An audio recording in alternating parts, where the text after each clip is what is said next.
ദുനിയാവിലത്തെ സമ്പത്തും മക്കളും അനുഗ്രഹമാണെന്ന് പറയുമ്പോ അതേ ഖുർആൻ തന്നെ പറയുന്ന മറ്റൊരു സ്ഥലത്ത് ഒരു മനുഷ്യന്റെ നാശം അവന്റെ മക്കളാണെന്ന് അല്ലാഹുവിന്റെ പരിശുദ്ധമായ ഖുർആൻ നമുക്ക് പരിചയപ്പെടുത്തുമ്പോ എന്റെ പ്രിയമുള്ള സഹോദരങ്ങളെ, പാതിരാത്രി പടച്ചറപ്പേ ഇൽമിന്റെ വഅദിന്റെ സദസ്സിലേക്ക് ഒഴുകിയെത്തി എന്റെ പ്രിയപ്പെട്ട മാതാപിതാക്കളോട് അല്ലാഹുവേ നമ്മളും കാണുന്നവരാ, ഖുർആനിന്റെ ഈ ആയത്ത് നമ്മൾ കാണുന്നവരാണ്. ഒരു സ്ഥലത്ത് അല്ലാഹുവേ മക്കള് കാരണം സന്തോഷിക്കുന്ന മാതാപിതാക്കളുണ്ട്, മക്കള് കാരണം സന്തോഷിക്കുന്ന മാതാപിതാക്കള്. എങ്കിലും മറു സൈഡിൽ ചില മാതാപിതാക്കളുണ്ടല്ലോ, ചില മക്കൾ അല്ലാഹുവേ, ചില ഉമ്മയും വാപ്പയും അല്ലാഹുവിനോട് ദുആ ചെയ്യുന്ന പടച്ചുറപ്പേ എന്റെ പൊന്നുമോന് ദീർഘായുസ് കൊടുക്കണേ അല്ലാ, എന്റെ പൊന്നുമോന് ആഫിയത്ത് കൊടുക്കണേ അല്ലാ. രാവിലെ വീട്ടിൽ നിന്ന് ഇറങ്ങിപ്പോയ തന്റെ പൊന്നാര മകന് വീട്ടിലേക്ക് മടങ്ങി വരുന്നത് വരെ ഒരു സമാധാനമില്ലാതെ പടച്ചവനെ ഒന്നിരിക്കാൻ കഴിയാതെ ഉറക്കം വരാതെ മാതാപിതാക്കള് തന്റെ പൊന്നുമക്കളെ കാത്തിരിക്കുമ്പോ എന്റെ പ്രിയമുള്ളവരെ മറ്റൊരു ഭാഗം നോക്കുമ്പോ അല്ലാഹുവേ മാതാപിതാക്കള് പടച്ച റബ്ബിനോട് ചോദിക്കുന്നു, അല്ലാ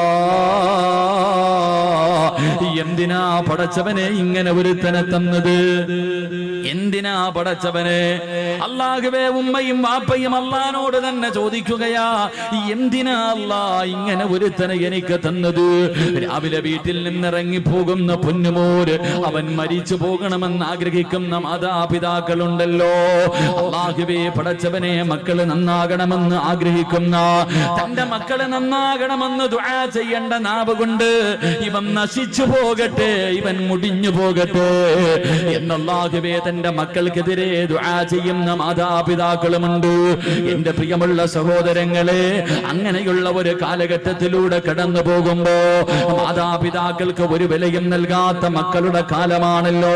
പടച്ചവനെ പണം കെട്ടിക്കഴിയുമ്പോ, സൗന്ദര്യമുള്ള ഒരു പെണ്ണിനെ കെട്ടിക്കഴിയുമ്പോ അല്ലാഹുവേ പോറ്റി വളർത്തിയ മാതാപിതാക്കളെ വീട്ടിൽ നിന്ന് അടിച്ചിറക്കുന്ന മക്കളുണ്ടല്ലോ, മാതാപിതാക്കളോട് മിണ്ടാത്ത മക്കളുണ്ടല്ലോ, രോഗം പിടിച്ച ഉമ്മാനെ ചാക്കിൽ കെട്ടിയിട്ട് റോഡിന്റെ സൈഡിൽ കൊണ്ടുവന്ന് തെള്ളുന്ന മക്കളുടെ കാലമല്ലേ. എന്റെ പ്രിയമുള്ളവരെ, സ്കൂളിൽ പഠിക്കുന്ന യുവതലമുറയുണ്ടല്ലോ, തന്റെ കൂട്ടുകാരോട് പ്രായമുള്ള ഉമ്മയെ കാണിച്ചിട്ട് പ്രായമുള്ള വാപ്പയെ കാണിച്ചിട്ട് ഇതെന്റെ മാതാപിതാക്കളാണെന്ന് പറയാ മക്കള് മടിക്കുന്ന ഒരു കാലത്തുകൂടെ കടന്നു പോകുമ്പോ എന്റെ പ്രിയമുള്ളവരെ, നമ്മളെല്ലാവരും ഏറ്റവും കൂടുതൽ കേട്ട ഒരു ചരിത്രമുണ്ട്. ഈ കഴിഞ്ഞ വലിയ പെരുന്നാളിന് നമ്മളെല്ലാവരും ഒരു കുടുംബത്തെ കുറിച്ച് കേട്ടു. അല്ലാഹുവേ ഏത് കുടുംബത്തെ കുറിച്ചെന്നറിയുമോ? പരിശുദ്ധമായ മക്കയിലേക്ക് കോടാനുകോടി ലക്ഷക്കണക്കിന് ജനങ്ങള് അല്ലാഹുവിന്റെ ഭവനത്തിലേക്ക് പോയിട്ട് തിരിച്ചു വരുമ്പോ ഒരു കുടുംബത്തെ ഓർക്കാതെ ഒരു മനുഷ്യനും തിരിച്ചു വരാൻ കഴിയില്ല. അല്ലാഹുവിന്റെ മക്കയിലേക്ക് പരിശുദ്ധ കഅബയിലേക്ക് ചെന്നിട്ട് ഒരു വാപ്പയെയും ഉമ്മയെയും മകനെയും കുറിച്ച് ചിന്തിക്കാതെ അവര് തന്നെയാണല്ലോ, അവരുടെ സ്മരണ തന്നെയാണല്ലോ ഇബ്രാഹിം നബിയെയും ഹാജറ ബീബിയെയും ഇസ്മായിൽ നബിയെയും ഈ ഭാര്യ ഭർത്താവിനെയും മകനെയും ഓർക്കാതെ ഒരു മനുഷ്യനും മക്കയിൽ നിന്ന് മടങ്ങി വരാൻ കഴിയില്ലല്ലോ. എന്റെ പ്രിയമുള്ളവരെ, അല്ലാഹുവിന്റെ ഖുർആൻ പറഞ്ഞ മക്കളാരെന്നറിയുമോ? അല്ലാഹുവിന്റെ പരിശുദ്ധമായ ഖുർആൻ ഒരു മകനെ കുറിച്ച് പറഞ്ഞു തരികയാ. പാതിരാത്രി ഒരുമിച്ച് കൂടി എന്റെ പ്രിയമുള്ള ഉപ്പമാരോട് ഉമ്മമാരോട് എന്റെ പ്രിയപ്പെട്ട മാതാപിതാക്കളോട് ചെറുപ്പക്കാരോട്, മക്കളെ ഖുർആൻ പറഞ്ഞ മകനേതെന്നറിയുമോ?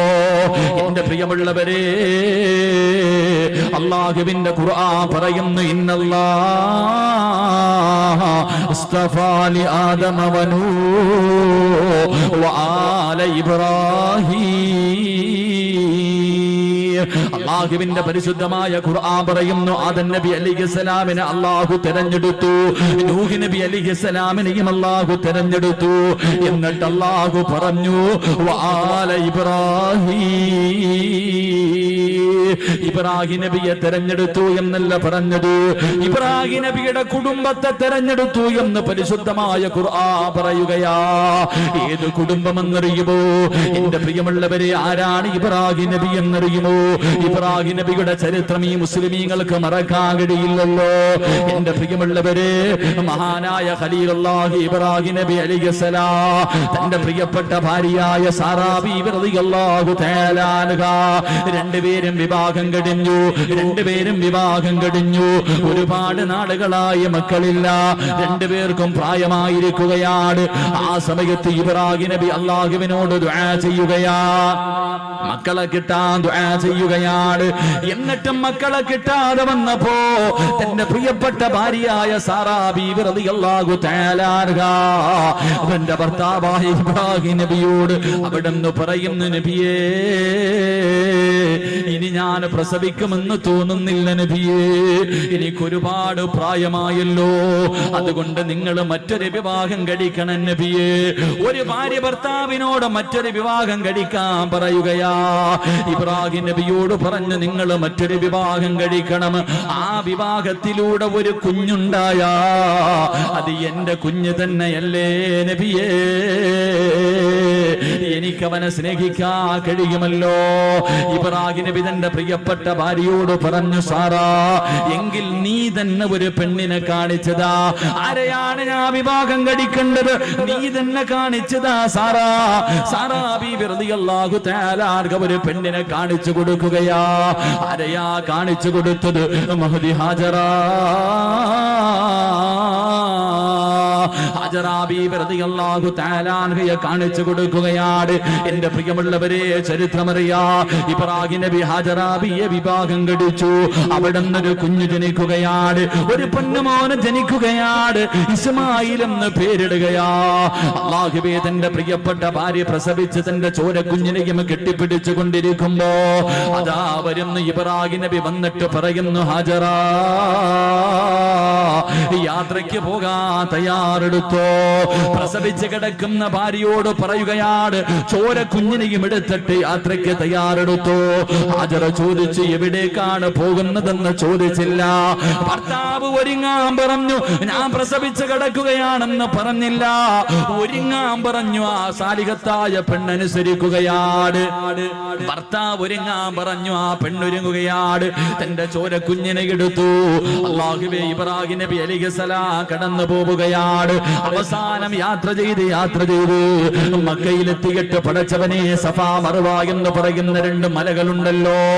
അല്ലാഹുവേ, ജനവാസമില്ലാത്ത ഒരു പറവ് പോലും പറക്കുന്ന പോകാത്ത ഒരു പറവ് പോലും ഇല്ലാത്ത ഒരു മനുഷ്യനില്ലാത്ത രണ്ട് മലകൾക്ക് നടുവിൽ തന്റെ പ്രിയപ്പെട്ട ഭാര്യയെയും ചോര കുഞ്ഞിനെയും അതാ ഇബ്രാഹിം നബി ഇറക്കി വിട്ടിട്ട് കുടിക്കാനുള്ള വെള്ളവും കഴിക്കാനുള്ള കാരക്കയും കയ്യിലേക്ക് വെച്ചു കൊടുത്തിട്ട് ഇബ്രാഹിം നബി അലൈഹിസ്സലാം തിരിച്ചു നടക്കുകയാ. സാറാ ബീവി ഇങ്ങനെ അതാ ഹാജറാ ബീവി അത്ഭുതത്തോടെ നോക്കുകയാണ്. തന്റെ പ്രിയപ്പെട്ട ഭർത്താവ് ചോദിക്കുന്നതിനൊന്നും മറുപടി പറയാതെ മിണ്ടാതെ നടന്നു പോവുകയാ. ഹാജറാ ബീവി ചോദിച്ചു, നബിയേ, അല്ലാഹുവിന്റെ കൽപ്പനയാണോ അതോ സ്വന്തം തീരുമാനമാണോ? ആ സമയത്തിന്റെ പ്രിയമുള്ളവരെ, ഹാജറാ ബീവി റളിയല്ലാഹു തആല അൻഹയോട് അവിടുന്ന് പറഞ്ഞ മറുപടി എന്തെന്നറിയുമോ? അവിടുന്ന് പറയുന്നു, ഹാജറാ, ഇത് എന്നെ പടച്ച റബ്ബിന്റെ തീരുമാനമാ ഹാജറാ. തന്റെ തോരക്കുഞ്ഞിനെ നെഞ്ചിലേക്ക് ചേർത്ത് പിടിച്ചിട്ട് ചിരിക്കുന്ന മുഖത്തോടെ ഹാജറ പറഞ്ഞു, ഹസ്ബുനല്ലാഹ്, ഹസ്ബുനല്ലാഹ്, എങ്കിലും നിങ്ങൾ സന്തോഷത്തോടെ പൊക്കോ. എന്നെയും എന്റെ കുഞ്ഞിനെയും നോക്കാൻ അല്ലാഹുവിനറിയാ, എന്നെയും എന്റെ കുഞ്ഞിനെയും നോക്കാൻ അല്ലാഹുവിനറിയാ. എന്റെ പ്രിയമുള്ളവരെ, ഇബ്രാഹിം നബി നടന്നു പോവുകയാ. കൊല്ലങ്ങൾ കഴിഞ്ഞു. ഇസ്മായിൽ നബി അലൈഹിസ്സലാം വളരുകയാണ്. ഇസ്മായിൽ നബി അലൈഹിസ്സലാം വളരുകയാണ്. വാപ്പ ഇടയ്ക്കിടയ്ക്ക് വരാറുണ്ട്. അങ്ങനെ വളർന്ന് ചരിത്രം പറയുന്നു. അവസാനം ഇബ്രാഹിം നബി അലൈഹിസ്സലാം മടങ്ങി വരികയാ. തന്റെ പ്രിയപ്പെട്ട ഭാര്യയുടെ മുന്നില്, മകന്റെ മുന്നിലേക്ക് അതാ വർഷങ്ങൾ കഴിഞ്ഞു മടങ്ങി വന്നു. ഇബ്രാഹിം നബി അലൈഹിസ്സലാം അതാ തന്റെ തന്റെ മകന്റെ കൂടെ കൂടിയിട്ട് വല്ലാത്ത സന്തോഷമാ. വാപ്പയും മകനും ഇങ്ങനെ സന്തോഷത്തോടെ കഴിയുന്നത് കണ്ടപ്പോ ഇബ്രാഹിം നബി അലൈഹിസ്സലാം ഇസ്മായിൽ നബിക്ക് 10 വയസ്സിന്റെ താഴെയാണ് പ്രായം. ചരിത്രം പറയുകയാ. എന്റെ പ്രിയമുള്ളവരെ, ഒരു ദിവസം രാവിലെയുണ്ടല്ലോ, ഇബ്രാഹിം നബി തന്റെ പൊന്നുമോന്റെ കയ്യിൽ പിടിച്ചിട്ട് ചോദിക്കുന്നു, മോനെ ഇസ്മായിലേ, അല്ലാഹു പറഞ്ഞിരിക്കുകയാ നിന്നെ അറുത്തു കൊടുക്കാൻ. ഇന്നലെ വാപ്പ ഒരു സ്വപ്നം കണ്ട പൊന്നുമോനെ, അല്ലാഹു നിന്നെ അറുത്തു കൊടുക്കാൻ അല്ലാഹു പറഞ്ഞിരിക്കുകയാ. നിന്റെ അഭിപ്രായം എന്താണെന്ന് വാപ്പ തന്റെ പൊന്നുമകനോട് ചോദിക്കുമ്പോ ആ മകൻ വാപ്പയുടെ കയ്യിൽ പിടിച്ചിട്ട് ചിരിക്കുന്ന മുഖത്തോട് അവിടെന്ന് പറഞ്ഞ മറുപടി അല്ലാഹുവിന്റെ ഖുർആൻ പറയുകയാണ്, ഇഫ്അൽ മാ തുമർ സതജിദുനി ഇൻഷാ അല്ലാഹ്. വാപ്പയോട് തന്റെ പൊന്നാര 10 വയസ്സിന്റെ താഴെ മാത്രം പ്രായമുള്ള പൊന്നുമൂര് അവിടുന്ന് ചിരിച്ചുകൊണ്ട് പറയുന്നു, വാപ്പാ അല്ലാഹുവിന്റെ കൽപ്പന അനുസരിക്കണേ വാപ്പാ, അല്ലാഹു പറയുന്നത് അനുസരിക്കുക വാപ്പാ, വിധിയുണ്ടെങ്കിൽ നാളെ സ്വർഗത്തിൽ വെച്ച് കാണാ. തന്റെ വാപ്പയെ വല്ലാതെ അത്ഭുതപ്പെടുത്തുകയാണ്. എന്റെ പ്രിയമുള്ള പെങ്ങളെ, തിന്ന വാപ്പയുടെ കയ്യിൽ പിടിച്ചിട്ട് തന്റെ പൊന്നുമോനെ അറുക്കുന്നതിന് വേണ്ടി വാപ്പ തയ്യാറെടുക്കുമ്പോ, തന്റെ പൊന്നുമോനെ അറുക്കുന്നതിന് വേണ്ടി വാപ്പ തയ്യാറെടുക്കുമ്പോ ആ പൊന്നുമോൻ ഉപ്പയുടെ കയ്യിൽ പിടിച്ചിട്ട് പറഞ്ഞു, ഉപ്പാ എനിക്ക് 4 വസിയ്യത്തുണ്ട് വാപ്പാ. ആ 10 വയസ്സിന്റെ താഴെ മാത്രം പ്രായമുള്ള പൊന്നുമോനോട് വാപ്പ ചോദിച്ചു, എന്തേ മോനെ, എന്തേ നിനക്ക് അവസാനമായി വസിയ്യത്ത് ചെയ്യാനുള്ളത്? അവിടുന്ന് പൊന്നുമോൻ ഉപ്പാരോട് പറയുന്ന, ഉപ്പാ എന്നെ മലർത്തി കിടത്തിയിട്ട് കഴുത്തില് കത്തിവെച്ചറുക്കല്ലേ, എന്നെ കമഴ്ത്തി കിടത്തിയിട്ട് എന്റെ പിരടിയിലെ കത്തിവെച്ചറുക്കാൻ പാടുള്ളൂ. അത്ഭുതത്തോടെ ഇബ്രാഹിം നബി ചോദിച്ചു, മോനെ കാരണമെന്തേ? അവിടുന്ന് പറഞ്ഞു കൊടുത്തു, വാപ്പാ നിങ്ങളെ എനിക്ക് വല്ലാത്ത ഇഷ്ടമാ, എന്നെ നിങ്ങൾക്ക് വല്ലാത്ത ഇഷ്ടമാണ്. അറുക്കുന്നതിന് വേണ്ടി കഴുത്തിലേക്ക് കത്തികിടത്ത് വെക്കുമ്പോ എന്റെ മുഖമെങ്ങാണം കണ്ട നിങ്ങളെ കൊണ്ടറുക്കാ കഴിയില്ല വാപ്പാ, അല്ലാഹുവിന്റെ കൽപ്പന അനുസരിക്കാ കഴിയില്ല. അതുകൊണ്ട് എന്നെ കമഴ്ത്തി കിടത്തിയിട്ട് പിരടിയില് കത്തിവെച്ചറുക്കാൻ പാടുള്ളൂ. രണ്ടാമതായി പറഞ്ഞു കൊടുക്കുന്നു, വാപ്പാ എന്റെ കയ്യും കാലും കെട്ടിയിടണേ വാപ്പാ, എന്റെ കയ്യും കാലും കെട്ടിയിടണം. എന്തിനാ മോനെ, എന്തിനാ മോനെ? വാപ്പാ നിങ്ങൾ എന്റെ കഴുത്തിൽ കത്തിവെച്ചറക്കുമ്പോ എനിക്ക് വല്ലാതെ വേദനിക്കുമല്ലോ. എന്റെ കൈകാലുകൾ ഇട്ടടിച്ചാ ഉപ്പയുടെ കൈവിറയ്ക്കും ഉപ്പാ, നിങ്ങളെ കൊണ്ടറുക്കാൻ കഴിയില്ല. മൂന്നാമതായിട്ട് പറയുന്ന, ഉപ്പാ ഞാൻ ധരിച്ചിരിക്കുന്ന എന്റെ വസ്ത്രം എന്റെ ഉമ്മാനെ കാണിക്കല്ലേ, എന്റെ ഉമ്മാനെ സഹിക്കൂല, എന്റെ ഉമ്മാടെ മനസ്സ് വേദനിക്കും. നാലാമതായിട്ട് ഇസ്മായിൽ എന്ന ചെറിയ പയ്യന് വാപ്പയോട് പറഞ്ഞു കൊടുക്കുകയാണ്, വാപ്പാ എന്നെ അറുത്തിട്ട് നിങ്ങൾ തിരിച്ചു പോകുമ്പോ എന്റെ ഉമ്മയോട് എന്റെ സലാം പറയടേ, എന്റെ ഉമ്മാനെ നാളെ സ്വർഗത്തിൽ വെച്ച് കാടാമെന്ന് ഞാൻ പറഞ്ഞു എന്ന് പറയണേ എന്ന് അറുക്കാൻ കൊണ്ടുപോകുന്ന വാപ്പയോടൊരു പൊന്നുമോ പറഞ്ഞു കൊടുത്ത ചരിത്രം കേൾക്കുമ്പോ ഏതൊരു വാപ്പയുടെയും മനസ്സിന്റെ ഉള്ളില്, ഏതൊരു ഉമ്മയുടെയും മനസ്സിന്റെ ഉള്ളില് അറിയാതെ ദുആ ചെയ്യുന്നു, അല്ലാ ഇതുപോലെ ഒരു മകന്, ഇതുപോലെ ഒരു കുഞ്ഞിന് എനിക്ക് നീ തരണേ അല്ലാ. അറിയാതെ റബ്ബിനോട് ദുആ ചെയ്യുമല്ലോ. അതുകൊണ്ട് എന്റെ പ്രിയമുള്ളവരെ റസൂലുള്ളാഹി പറയുകയാ, എപ്പോഴും ദുആ ചെയ്യുന്നവരാണല്ലോ. അല്ലാഹുവിന്റെ റസൂൽ പറയുകയാണ്, സാലിഹായ മക്കളെ നമുക്ക് വേണം, നന്മയുള്ള മക്കളെ നമുക്ക് വേണം, നമ്മളെ സ്നേഹിക്കുന്ന മക്കളെ നമുക്ക് വേണം, നമുക്ക് ദുനിയാവിലും ആഖിറത്തിലും ഉപകരിക്കുന്ന മക്കളെ നമുക്ക് വേണം. നമ്മുടെ മയ്യത്ത് കുളിപ്പിക്കാൻ അറിയുന്ന, മയ്യത്ത് നമസ്കരിക്കാൻ അറിയുന്ന, ഖബറിന്റെ ചാരത്ത് വന്ന് ദുആ ചെയ്യുന്ന അല്ലാഹുവിന്റെ പ്രവാചകൻ അവിടെന്ന് പറഞ്ഞു കൊടുത്തു, സഹാബാ ഒരു മനുഷ്യന് മരണപ്പെട്ട 3 കാര്യങ്ങള് പ്രയോജനം ചെയ്യൂ എന്ന് അഷ്റഫുൽ ഖൽഖ് നബി മുഹമ്മദ് മുസ്തഫ സല്ലല്ലാഹു അലൈഹി വസല്ലം അല്ലാഹുവിന്റെ റസൂൽ പറഞ്ഞു, ഒരു മനുഷ്യൻ മരണപ്പെട്ടാൽ മൂന്ന് കാര്യങ്ങളെ പ്രയോജനം ചെയ്യൂ. ഒന്ന്, ആ മനുഷ്യൻ ചെയ്ത സൽക്കർമ്മം. രണ്ട്, ആ മനുഷ്യൻ കൊടുത്ത സദഖയുണ്ടല്ലോ. മൂന്ന്, മക്കളുടെ പ്രാധാന്യം മനസ്സിലാക്കാൻ, മക്കളുടെ വില മനസ്സിലാക്കണമെങ്കിൽ അല്ലാഹുവിന്റെ റസൂൽ പറഞ്ഞ ഈ ഒരേ ഒരു ഹദീസ് മതി. മൂന്ന്, അല്ലാഹുവിന്റെ റസൂൽ പറഞ്ഞു, മരിച്ച 6 അടി മണ്ണിനകത്ത് കൊണ്ടുവച്ച ഒരു മനുഷ്യന് പിന്നെ പ്രയോജനം ചെയ്യുന്ന മൂന്നാമത്തെ കാര്യം ഏതെന്നറിയുമോ? സ്വാലിഹായ ദുആ ചെയ്യുന്ന മക്കളാണെന്ന് നബി മുഹമ്മദ് മുസ്തഫ. നബി മുഹമ്മദ് മുസ്തഫ, നബി മുഹമ്മദ് മുസ്തഫ എന്തേ പറഞ്ഞത്? മരിച്ചുപോയ ഒരു മനുഷ്യന് പ്രയോജനം ചെയ്യുന്ന മൂന്നാമത്തെ കാര്യം സാലിഹായ മക്കൾ എന്നല്ല പറഞ്ഞേ, സാലിഹായ മക്കൾ എന്നല്ല പറഞ്ഞേ. സാലിഹായ മക്കളുണ്ട്, നിസ്കരിക്കും, നോമ്പ് പിടിക്കും, വയലു പറയും, വയലു കേൾക്കും, സദക്ക കൊടുക്കും, എല്ലാ നല്ല കാര്യവും ചെയ്യും. ഉമ്മാനെയും വാപ്പാനെയും പള്ളിക്കുഴി കൊണ്ടുവച്ചാൽ പിന്നെ ആ പരിസരത്തോട്ട് പോകത്തില്ല. ഇങ്ങനെയുള്ള മക്കളെ കിട്ടിയിട്ട് വല്ല പ്രയോജനമുണ്ടോ? ഇങ്ങനെയുള്ള മക്കളെ കിട്ടിയിട്ട് പ്രയോജനമില്ല. വാപ്പയും ഉമ്മയും മരിച്ചു കഴിഞ്ഞാൽ പിന്നെ കഴിഞ്ഞു, കുഴിച്ചിട്ട് കഴിഞ്ഞാൽ അവരോടുള്ള ബന്ധം കഴിഞ്ഞു. അങ്ങനെയല്ല. റസൂലുള്ള പറഞ്ഞു, സ്വാലിഹായ ദുആ ചെയ്യുന്ന മക്കൾ, സാലിഹായ മരിച്ചുപോയവരുടെ ഖബറിന്റെ ചാരത്ത് ചെന്ന് പൊട്ടിക്കരഞ്ഞ് ദുആ ചെയ്യുന്ന മക്കൾ, അതാണ് മക്കളെന്ന് നബി മുഹമ്മദ് മുസ്തഫ. നബി മുഹമ്മദ് മുസ്തഫ. അള്ളാഹു അങ്ങനെയുള്ള മക്കളിൽ എന്നെയും നിങ്ങളെയും ഉൾപ്പെടുത്തി അനുഗ്രഹിക്കുമാറാകട്ടെ. അള്ളാഹു അങ്ങനെയുള്ള മക്കളെ നമുക്ക് നൽകി അനുഗ്രഹിക്കുമാറാകട്ടെ. ആദ്യം അങ്ങനെയുള്ള മക്കളാകണം ഞാനും നിങ്ങൾ. ഇപ്പം ചോദിക്കും, നിങ്ങളൊക്കെ വളർന്നു, നിങ്ങൾക്ക് മക്കളായി, പക്ഷെ നിന്റെ ഉമ്മയ്ക്കും ബാപ്പയ്ക്ക് നീ എത്ര വളർന്നാലും മക്കൾ തന്നെയല്ലേ? എത്ര വളർന്നാലും നിന്റെ മാതാപിതാക്കൾക്ക് നീ മക്കളാണ്.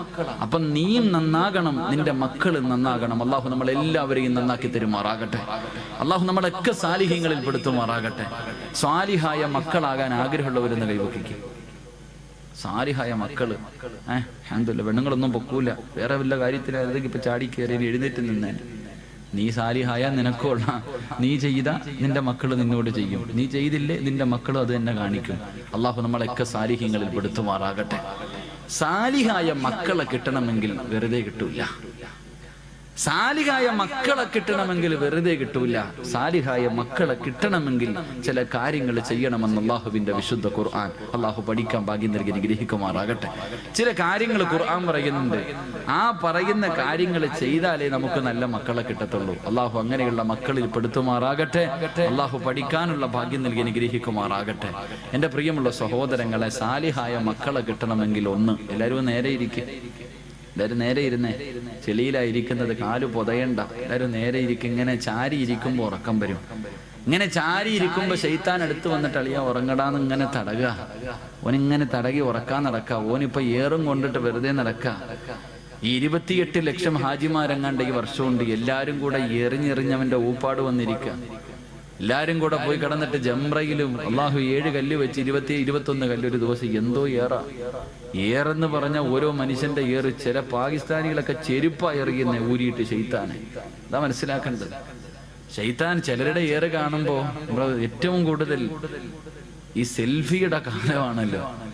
ജംറയിൽ ഇങ്ങനെ കല്ലെറിയ, ശൈത്താനെ കല്ലെറിയുന്ന സമയത്ത് ഒരുത്തൻ ഒരു സെൽഫി, ശൈത്താനോടൊപ്പം ഒരു സെൽഫി പത്രത്തിലൊക്കെ ഉണ്ടായിരിക്കും.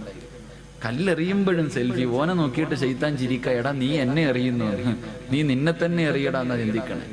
അപ്പൊ അതുകൊണ്ട് ഇങ്ങനെയുള്ള സദസ്സിൽ വന്നിരുത്തിയിട്ട് നമ്മളെ ഉറക്കാൻ അവൻ പരിശ്രമിക്കും. ഉറങ്ങണ്ട, ഉറങ്ങാനൊരു ഭാഗ്യം വേണം. ഇല്ലേ ഉസ്താദ്, സ്വർഗത്തിരുന്ന് ഉറങ്ങാനൊരു യോഗം വേണ്ടേ? ശരി, അള്ളാഹു നമുക്ക് ഈമാൻ നൽകി അനുഗ്രഹിക്കുമാറാകട്ടെ. അതുകൊണ്ട് സാലിഹായ മക്കളെ കിട്ടണമെങ്കിൽ ഒന്ന് ഖുർആൻ പറയാം.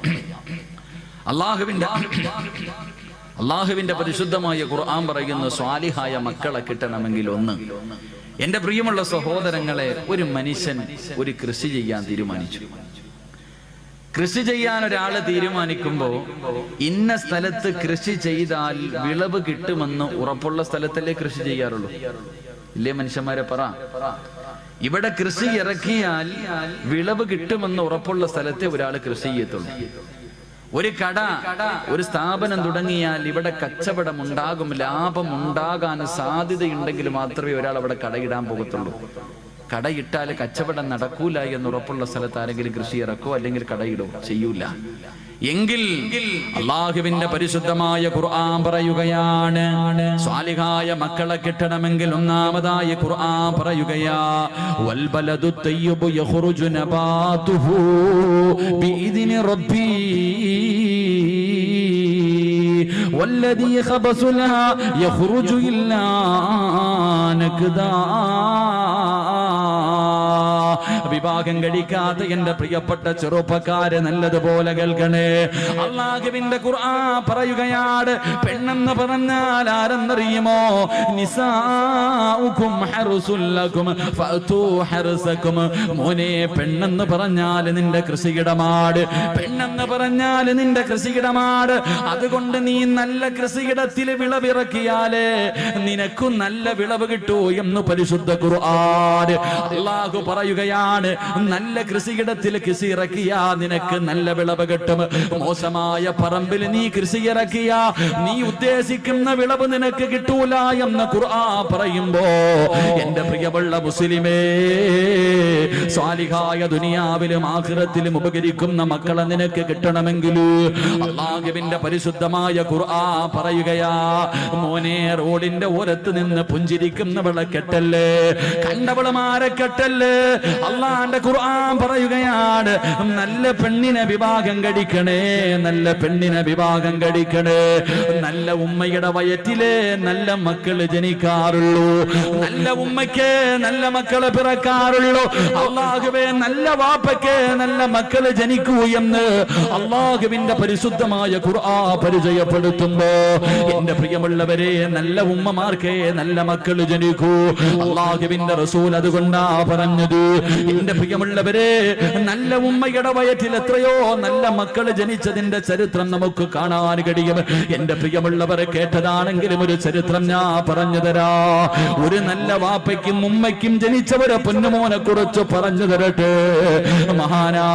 മഹാനായ സാബിത്ത് ഇബ്നു ഇബ്രാഹിം എന്ന് പറയുന്ന ഒരു ചെറുപ്പക്കാരനുണ്ടല്ലോ. കാണാൻ എന്ത് സുന്ദരനെന്നറിയുമോ?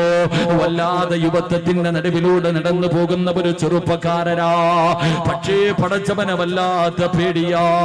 അല്ലാഹുവിനെ പേടിച്ച് ജീവിക്കുന്നവനാണ്. പടച്ചവനെ വിശപ്പ് സഹിക്കാൻ കഴിയാതെ വീട്ടിൽ കിടന്നിട്ട് ഉറക്കം വരുന്നില്ല. അവിടെ നിന്ന് മുണ്ട് മുറുക്കി ഇവിടെത്തി കെട്ടിയ ചെറുപ്പക്കാരൻ ഇറങ്ങി നടക്കുകയാണ്. അവസാനം നടന്ന് ഒഴുക്കമുള്ള ഒരു പുഴയുടെ ചാരത്ത് പോയി തളർന്നു കിടക്കുകയാ. ഒരു പുഴയുടെ ചാരത്ത് പോയി തളർന്നു കിടക്കുകയാണ്. അങ്ങനെ വിശപ്പ് സഹിക്കാൻ കഴിയാതെ തളർന്നു കിടക്കുമ്പോ വെള്ളത്തിലൂടെ ഒരു ആപ്പിൾ ഇങ്ങനെ ഒഴുകി വരികയാ. വെള്ളത്തിലൂടെ ഒരു ആപ്പിൾ ഇങ്ങനെ ഒഴുകി വരികയാണ്. സാബിത്ത് ഇബ്നു ഇബ്രാഹിം എന്ന് പറയുന്ന ചെറുപ്പക്കാരൻ ആപ്പിളങ്ങ് കാണുമ്പോ വിശപ്പിന്റെ കാഠിന്യത്താൽ അറിയാതെ അതങ്ങെടുത്ത് കഴിക്കുകയാണ്. പടച്ചവനെ, ആപ്പിളങ്ങ് ആർത്തിയോടെ തിന്നുകയാണ്. തന്റെ ആമാശയത്തിലേക്ക് ആപ്പിളിന്റെ ഒരൽപ്പം തന്റെ വയറിന്റെ ഉള്ളിലേക്ക് കടന്നു ചെന്നപ്പോ വിശപ്പിനൽപ്പം ശമനം കിട്ടിയപ്പോ ആ ചെറുപ്പക്കാരൻ ചിന്തിച്ചു, അല്ലാ, ഇതാരുടേതാണെന്നറിയില്ലല്ലോ പടച്ചവര്. ഹറാമ് തിന്നുപോയല്ലോ, ഹറാമന്റെ വയറ്റിൽ പെട്ടുപോയല്ലോ, എന്റെ ദുനിയാവും ആഖിറവും നഷ്ടപ്പെട്ടു പോയല്ലോ. പടച്ചവനെ, എന്റെ അമലുകളൊന്നും സ്വീകരിക്കില്ലല്ലോ. ഞാൻ മരിച്ചാ നരകത്തിലാണല്ലോ. കയ്യിൽ പകുതി ആപ്പിൾ പിടിച്ചിട്ടൊരു ചെറുപ്പക്കാരൻ പുഴയുടെ ചാരത്ത് നിന്ന് തലയിലൂടെ മണ്ണ് വാരിയിട്ടിട്ട് പൊട്ടിക്കരയുകയാ. അല്ലാഹുവേ, സമാധാനമില്ല. എല്ലാവരും നോക്കുമ്പോ പൊട്ടിക്കരഞ്ഞുകൊണ്ട് എന്റെ നാശമേ എന്ന് വിളിച്ചുകൊണ്ട് ആ ഒഴുക്കുള്ള പുഴയ്ക്കെതിരായി നടക്കുകയാണ്. ആ പുഴയുടെ ചാരത്തുകൂടെ നടക്കുകയാ. എല്ലാവരും അത്ഭുതത്തോടെ നോക്കുന്ന ഒരു പ്രാന്തനെ പോലെ, അതാ തലയ്ക്ക് ബോധമില്ലാത്തവരെ പോലെ പൊട്ടിക്കരഞ്ഞുകൊണ്ട് അല്ലാഹുവേ കരഞ്ഞുകൊണ്ട് പോവുകയാണ്. ഈ ചെറുപ്പക്കാരെ കിലോമീറ്ററുകളോളം നടക്കുകയാ. അവസാനം ഒരു ആപ്പിള് തോട്ടം കണ്ടു. ആ തോട്ടത്തിൽ നിന്നാണ് ആപ്പിള് വെള്ളത്തിലേക്ക് വീണതെന്ന് മനസ്സിലാക്കി പൊട്ടിക്കരഞ്ഞുകൊണ്ട് തോട്ടത്തിനകത്തേക്ക് കടന്നു ചെല്ലുകയാ. ഒരു മനുഷ്യനകത്ത് നിൽക്കുന്നു, കരഞ്ഞുകൊണ്ട് പറഞ്ഞു, എനിക്കൊന്ന് പൊരുത്തം തരുമോ? ഞാൻ അറിയാതെ വിശപ്പിന്റെ കാഠിന്യത്താൽ ഒരാപ്പിളിന്റെ പകുതി ഞാൻ കടിച്ചുപോയി. ആ വീടാ തോട്ടത്തിലിരിക്കുന്ന മനുഷ്യൻ പറയുന്നു, സാബിത്ത്, ഞാൻ ഇതിന്റെ മുതലാളിയല്ല, ഞാൻ ഇവിടത്തെ തൊഴിലാളിയാണ്. എന്റെ മുതലാളിയുടെ വീടെത്തണമെങ്കിൽ 3 ദിവസം രാപ്പകല് നടന്നാലേ എന്റെ യജമാനന്റെ വീട്ടിലെത്തൂ. സാബിത്ത് പറഞ്ഞു, 3 അല്ല 300 കൊല്ലം നടക്കേണ്ടി വന്നാൽ നടക്കാൻ ഞാൻ തയ്യാറാ. കാരണം എനിക്ക് റബ്ബിന്റെ മുന്നിൽ അല്ലാഹുവേ ഒരു പാവിയെ പോലെ നിൽക്കാൻ വയ്യ. അവസാനം യജമാനന്റെ വീട് പറഞ്ഞു കൊടുത്തു. അതാ നടക്കുകയാണ്. 3 ദിവസം രാവും പകലും നടന്നു. അവസാനം ആ തോട്ടത്തിന്റെ യജമാനന്റെ വീടിന്റെ മുന്നിലെത്തി. ഓടിച്ചെന്ന് പൊട്ടിക്കരഞ്ഞുകൊണ്ട് പറയുന്നു, എനിക്കൊന്ന് പൊരുത്തം തരുവോ? നിങ്ങളുടെ ആപ്പിള് ഞാൻ കടിച്ചുപോയി, എനിക്കൊന്ന് പൊരുത്തം തരുവോ? ആ പ്രായമുള്ള മനുഷ്യൻ പറഞ്ഞു, സാബിത്തേ, നിന്റെ ആമാശയത്തിലേക്ക് കടന്നുപോയാ ആ പകുതി ആപ്പിളിന് ഞാൻ പൊരുത്തപ്പെട്ടു തരണമെങ്കിൽ എനിക്കൊരു കണ്ടീഷനുണ്ട്. എന്ത് കണ്ടീഷനും ഞാൻ തയ്യാറാണ്. സാബിത്ത് ചോദിച്ചു, എന്ത് കണ്ടീഷനാണ്? അവിടെന്ന് പറഞ്ഞു, എനിക്കൊരു പൊന്നുമോളുണ്ട്, അവളെ നീ വിവാഹം കഴിക്കണം. അവൾക്കാണെങ്കിൽ കണ്ണിന് കാഴ്ചയില്ല, അവൾക്ക് ചെവിക്ക് കേൾവിയില്ല, അവൾക്ക് നടക്കാൻ കാലില്ല, വികലാംഗയായ കാണാനടകില്ലാത്ത എന്റെ പൊന്നുമോളെ വിവാഹം കഴിച്ചാലേ നിനക്ക് പൊരുത്തം തരൂ എന്ന് പറയുമ്പോ പൊട്ടിക്കരഞ്ഞുകൊണ്ട് സാബിത്ത് പറഞ്ഞു, അല്ലാ, ഒരു കൊതുകിന്റെ ചിറകിന് പോലും വിലയില്ലാത്ത ദുനിയാവല്ലേ, എന്തിനും ഞാൻ തയ്യാറാ. അവസാനം കണ്ണില്ലാത്ത, കണ്ണ് കാണാത്ത, ചെവി കേൾക്കാത്ത, കാലില്ലാത്ത, കാണാ സുന്ദരിയല്ലാത്ത, ഒരിക്കൽ പോലും കണ്ടിട്ടില്ലാത്ത പെണ്ണിനെ വിവാഹം കഴിക്കുകയാണ്. റബ്ബേ, വിവാഹം കഴിഞ്ഞു. മണിയറയ്ക്കകത്തേക്ക് കടന്നു ചെല്ലുമ്പോ സുബ്ഹാനല്ലാഹ്, കാണാനടകുള്ള ഒരു സുന്ദരിയായ പെണ്ണ് മണിയറയ്ക്കകത്ത് ഒരുങ്ങിയിരിക്കുകയാ. സാബിത്ത് ചോദിച്ചു, എന്റെ ഭാര്യ എവിടെ? കണ്ണ് കാണാത്ത, ചെവി കേൾക്കാത്ത, സൗന്ദര്യമില്ലാത്ത, കാലിന് സ്വാധീനമില്ലാത്ത എന്റെ ഭാര്യ എവിടെ എന്ന് ചോദിക്കുമ്പോ ആ പെണ്ണ് കയ്യിൽ പിടിച്ചിട്ട് പറഞ്ഞു, സാബിത്തേ, ഞാനാണ് നിന്റെ ഭാര്യ, ഞാൻ തന്നെയാണ് നിങ്ങളുടെ ഭാര്യ. എന്റെ ഉപ്പ എന്റെ കണ്ണിന് കാഴ്ചയില്ലെന്ന് പറയാനുള്ള കാരണം എന്തെന്നറിയുമോ? ജനിച്ചതിന് ശേഷം, എനിക്ക് ഓർമ്മ വെച്ചതിന് ശേഷം അല്ലാഹു കാണല്ലേ എന്ന് പറഞ്ഞ ഒരു കാര്യവും എന്റെ കണ്ണുകൊണ്ട് ഞാൻ കണ്ടിട്ടില്ല സാബിത്ത്. ഹറാമിന്റെ കണ്ണുകൊണ്ട് കണ്ടിട്ടില്ല, ഹറാമിന്റെ ചെവി കൊണ്ട് കേട്ടിട്ടില്ല, ഒരുത്തനെയും ഫോൺ വിളിച്ചിട്ടില്ല, ഒരു വികാരമുണ്ടാകുന്ന ഒരു മോശമായ സംസാരവും എന്റെ ചെവി കൊണ്ട് ഞാൻ കേട്ടിട്ടില്ല. മൂന്നാമതായിട്ട് ആ പെണ്ണ് പറയുകയാ, അല്ലാഹു പോകരുതേ എന്ന് പറഞ്ഞ ഒരു സ്ഥലത്തേക്ക് എന്റെ ഈ കാലുകൊണ്ട് എന്ന് പറഞ്ഞാൻ നടന്നു പോയിട്ടില്ല. അതുകൊണ്ടാണ് എന്റെ വാപ്പ ഇങ്ങനെ പറഞ്ഞെന്ന് പറയുമ്പോ, എന്റെ പ്രിയമുള്ളവരെ, പെണ്ണെന്ന് പറഞ്ഞാൽ ഇങ്ങനെയാ, ഒരു പെണ്ണെന്ന് പറഞ്ഞാൽ ഇങ്ങനെയാണ്. വെള്ളത്തിലൂടെ ഒഴുകി വന്ന ആപ്പിളെടുത്ത് കടിച്ചിട്ട് പൊരുത്തം ചോദിക്കാൻ പോയ ചെറുപ്പക്കാരൻ, ഈ വാപ്പയ്ക്കും ഉമ്മയ്ക്കും ഒരു മകൻ ജനിച്ചു, ഈ വാപ്പയ്ക്കും ഉമ്മയ്ക്കും ഒരു മകൻ ജനിച്ചു. ഇവരുടെ കൃഷിയിടത്തിൽ ഒരു വിളവ് കിട്ടി. ആ വിളവിന്റെ പേരെന്തെന്നറിയുമോ? മഹാനായ ഇമാമുനാ അബൂ ഹനീഫ. ആ കൃഷിയിടത്തിലെ വിളവാണ് അബൂ ഹനീഫ റഹ്മഹുല്ലാഹ് എന്ന് ചരിത്രം പഠിപ്പിക്കുകയാണ്. ആ കൃഷിയിടത്തിൽ നിന്ന് കിട്ടിയ വിളവാണ് മഹാനായ ഇമാമുന അബൂ ഹനീഫത്തുൽ കൂഫി റഹ്മഹുല്ലാഹ്. അല്ലാഹു ഈമാൻ നൽകി അനുഗ്രഹിക്കുമാറാകട്ടെ.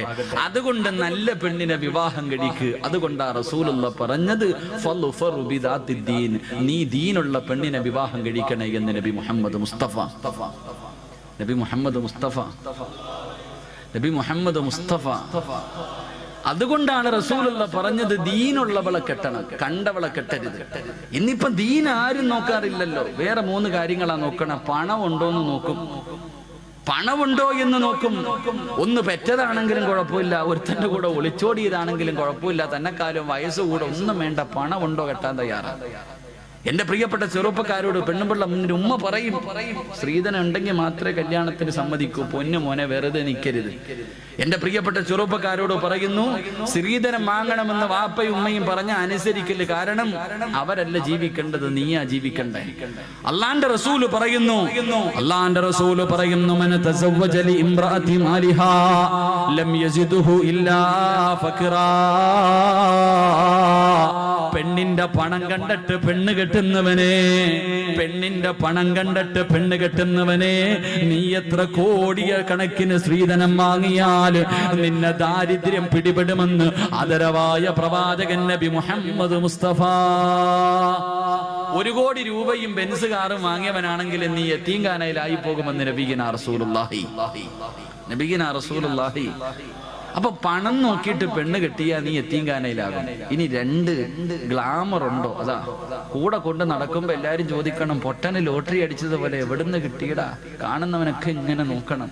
ഗ്ലാമറുള്ള പെണ്ണ്, സൗന്ദര്യമുള്ള പെണ്ണ്. റസൂലുള്ള പറഞ്ഞു, വേണ്ട മോനെ, ഗ്ലാമർ കൂടിയവളെ നീ കെട്ടല്ലേ, അവളുടെ സൗന്ദര്യം അവളെ നശിപ്പിച്ചു കളയുമെന്ന് നബിയിന റസൂലുള്ളാഹി. അതുകൊണ്ടാണ് ഭർത്താക്കന്മാരോട് പറയുന്നത്, നിന്റെ ഭാര്യയ്ക്ക് നിന്നെക്കാളും ഗ്ലാമർ ഉണ്ടെങ്കിലും സുന്ദരിയാണെന്ന് പറയാൻ പാടില്ല.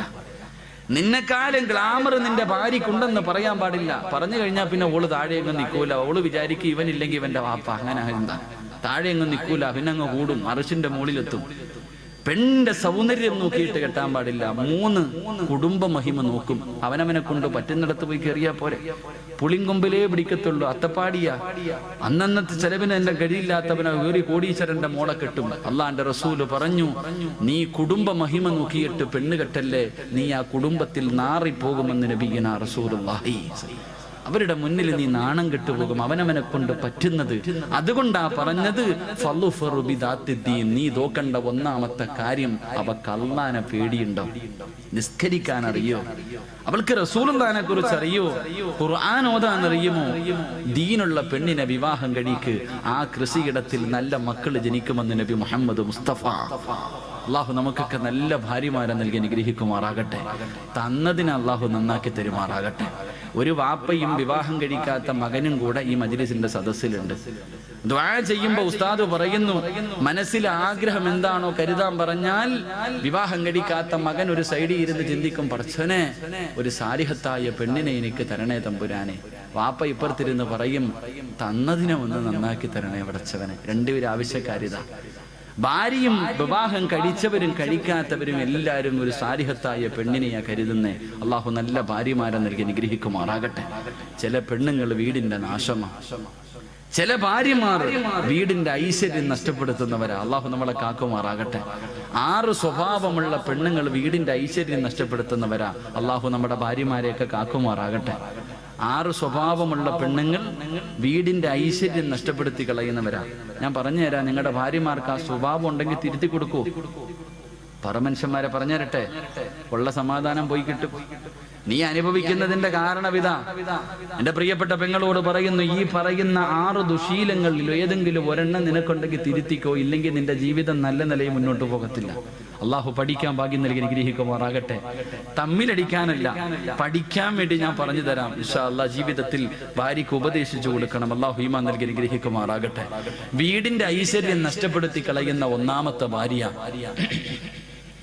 വീടിന്റെ ഐശ്വര്യം നഷ്ടപ്പെടുത്തി കളയുന്ന ഒന്നാമത്തെ ഭാര്യ, എന്റെ പ്രിയമുള്ള സഹോദരങ്ങളെ, എപ്പോഴും രോഗം നടിക്കുന്നവളാ. അള്ളാഹു നമ്മളെ കാക്കുമാറാകട്ടെ.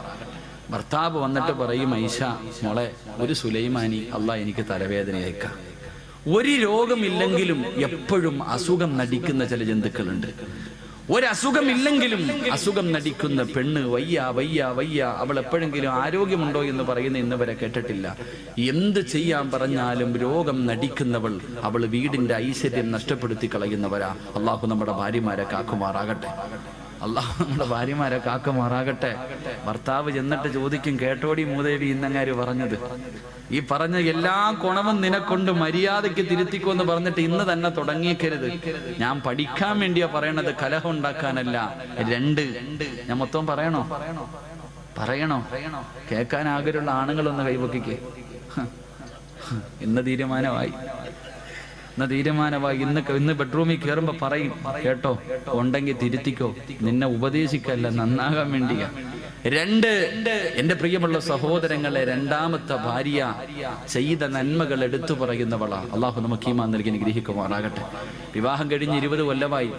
ഭാര്യയും ഭർത്താവ് ഇന്നും വഴക്കുണ്ടാകുമ്പോ പെണ്ണുപിള്ള പറയും, അതേ വന്നത് വെറുതെ അല്ല, 30 പവനും 50 സെന്റും കാറുമായിട്ടാ വന്നേ. നിങ്ങളുടെ പെങ്ങളെ കെട്ടിക്കാൻ നേരത്ത് എന്റെ കയ്യിൽ കിടന്നതാ ഞാൻ ഊരിത്തന്നത്. എന്റെ വാപ്പ മരിക്കുന്ന കാലം വരെ നോക്കിയത് ഞാനാ. ചെയ്ത നന്മകൾ എടുത്തെടുത്ത് പറയുന്നവൾ, അവള് നല്ലവളല്ല, വീടിന്റെ നന്മ നഷ്ടപ്പെടുത്തുന്നവളാ.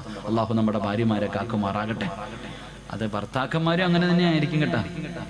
ഭർത്താക്കന്മാരും എങ്ങനെ ഉണ്ടായി എങ്ങനെ ആയിരിക്കും. 3, എന്റെ പ്രിയമുള്ള സഹോദരങ്ങളെ, മൂന്നാമത്തെ പെണ്ണ് ഭാര്യയും ഭർത്താവും കൂടെ വീടിന്റെ വെളിയിലിരിക്കുക. രണ്ടുപേരും ഇങ്ങനെ തമാശകളൊക്കെ പറഞ്ഞുകൊണ്ടിരിക്കുമ്പോ അയൽവാസിയായ ആമിനായും ഭർത്താവും കൂടെ വെളിയിലിട്ട് ഇറങ്ങാ. ആ സമയത്ത് ഈ ജന്തു ഭർത്താവിനോട് പറയാ, ആണെന്ന് പറഞ്ഞ അങ്ങനെ ഇരിക്കണം, അങ്ങാരുടെ ബോഡി കണ്ടോ, ഇത് നിങ്ങളിങ്ങനെ നടക്കുക.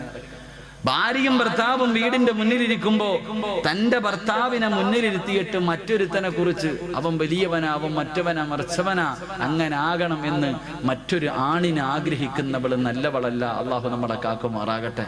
അങ്ങനെ ചില പെണ്ണുങ്ങളുണ്ട്, അടുത്തണ്ടോ സ്നേഹം എന്ന് പറഞ്ഞ അങ്ങനെ ആയിരിക്കണം, ഇപ്പോഴും അവര് ചക്കയും മാങ്ങയും പോലെ എവിടെ പോയാലും കൊണ്ടു നടക്കും. ഇങ്ങനെ ഇരുത്തിയിട്ട് പറയും. ചില നട്ടലില്ലാത്ത ജന്തുക്കൾ ഇരുന്ന് കേട്ട് ചിരിച്ചുകൊണ്ടിരിക്കും. ചില കൊന്തന്മാരങ്ങനെ ഭാര്യ എന്ത് പറഞ്ഞാലും കേട്ടോണ്ടിരിക്കും. ഒരെണ്ണം തരന്നിട്ട് ഇട്ട് കൊടുക്കേണ്ട സമയം അപ്പോഴാ.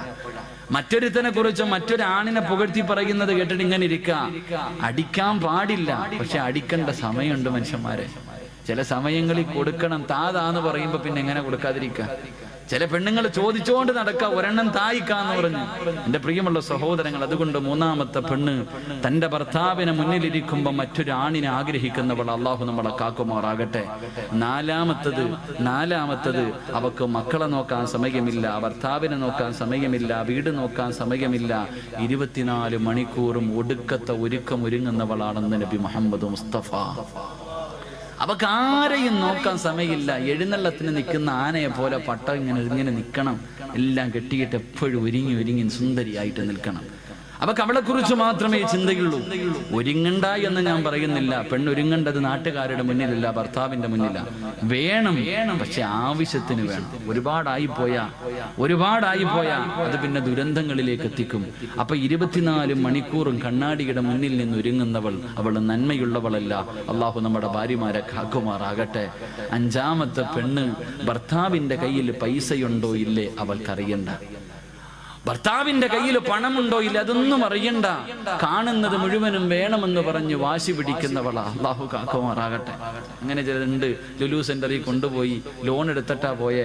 അവള് ചോദിച്ചത് മുഴുവനും വാങ്ങിക്കൊടുത്തു, ഇനി വണ്ടിക്കൂലിക്ക് മാത്രമേ കാശുള്ളൂ. വെളിയിലിറങ്ങുമ്പോൾ അപ്പുറത്ത് കടയിൽ കിടക്കണ ചുരിദാർ വേണമെന്ന് പറഞ്ഞ് വാശി പിടിക്കും. വാങ്ങിക്കൊടുത്തില്ലെങ്കിൽ പിന്നെ കൊച്ചി മുതൽ വീട് വരെ തല്ലായിരിക്കും. അങ്ങനെ ചില പെണ്ണുങ്ങൾ, അവള് നന്മ നഷ്ടപ്പെടുത്തുന്നവളാ. 6ാമത്തെ പെണ്ണ്, എന്റെ പ്രിയമുള്ള സഹോദരങ്ങളെ, ഭർത്താവ് ശാരീരികമായി ബന്ധപ്പെടുന്നതിന് വിളിച്ചാൽ പറയും, ഞാൻ കുളിച്ചിട്ടില്ല, എനിക്ക് അവൻ അങ്ങനാണ്, രോഗമാണ്, അതാണ് ഇതാണെന്ന് പറഞ്ഞിട്ട് ഒഴിയുന്നവളാ. അള്ളാഹു നമ്മുടെ ഭാര്യമാർക്ക് ഈമാൻ നൽകി അനുഗ്രഹിക്കുമാറാകട്ടെ. ഈ പറഞ്ഞ 5 സ്വഭാവം നിനക്കുണ്ടെങ്കിൽ തിരുത്തിക്കോ, രക്ഷപ്പെട്ടു പോകും. തിരുത്താ മനസ്സില്ല, ഇങ്ങനെ തന്നെ പൊക്കോ, അനുഭവിക്കും. അള്ളാഹു നമുക്ക് ഈമാൻ നൽകി അനുഗ്രഹിക്കുമാറാകട്ടെ.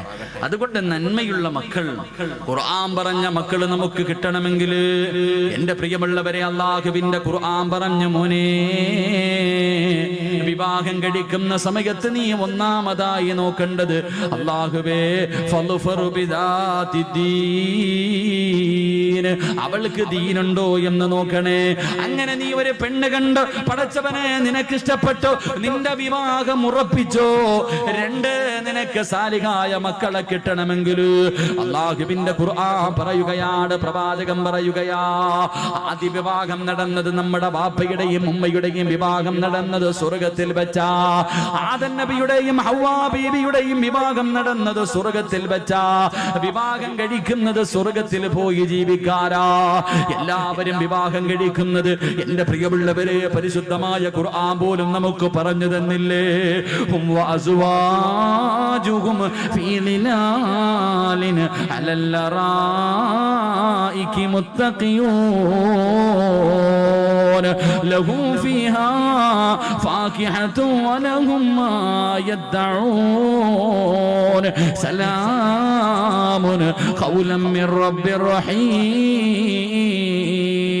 അല്ലാഹുവിന്റെ ഖുർആൻ പറഞ്ഞു നാളെ പടച്ചവന്റെ അനുഗ്രഹങ്ങൾ കൊണ്ട് നിറച്ച സ്വർഗ്ഗത്തില് സ്വർണ്ണത്തിന്റെ ചാരുകസേലയിൽ ഒരു ഭാര്യയും ഒരു ഭർത്താവും തന്റെ മക്കളും ഇരുന്നു കൊണ്ട് അതാ ആസ്വദിക്കുമെന്ന് പരിശുദ്ധമായ ഖുർആൻ നമുക്ക് പരിചയപ്പെടുത്തുമ്പോ നമ്മുടെ ജീവിതം ദുനിയാവിലല്ല, നമ്മൾ കാലാകാലം ജീവിക്കേണ്ടത് പടച്ചവന്റെ സ്വർഗ്ഗത്തിലാണ്.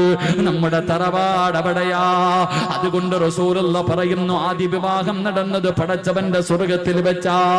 അതുകൊണ്ട് എന്റെ പ്രിയമുള്ളവര്, ദുനിയാവിലെ ഏറ്റവും നല്ല സ്ഥലമേതെന്നറിയുമോ? ദുനിയാവിൽ അല്ലാഹുവിന് ഏറ്റവും ഇഷ്ടപ്പെട്ട സ്ഥലമേതെന്നറിയുമോ? അതല്ലാഹുവിന്റെ പള്ളികളാ, അതല്ലാഹുവിന്റെ പള്ളികളാ. അതുകൊണ്ട് മോനെ, നിന്റെ രക്തത്തിൽ നല്ല മക്കള് പിറക്കണമെങ്കിൽ രണ്ട്, നിന്റെ വിവാഹം പള്ളിയിൽ വെച്ച് നടത്തണേ എന്ന് ആദരവായ പ്രവാചകൻ നബി മുഹമ്മദ് മുസ്തഫ.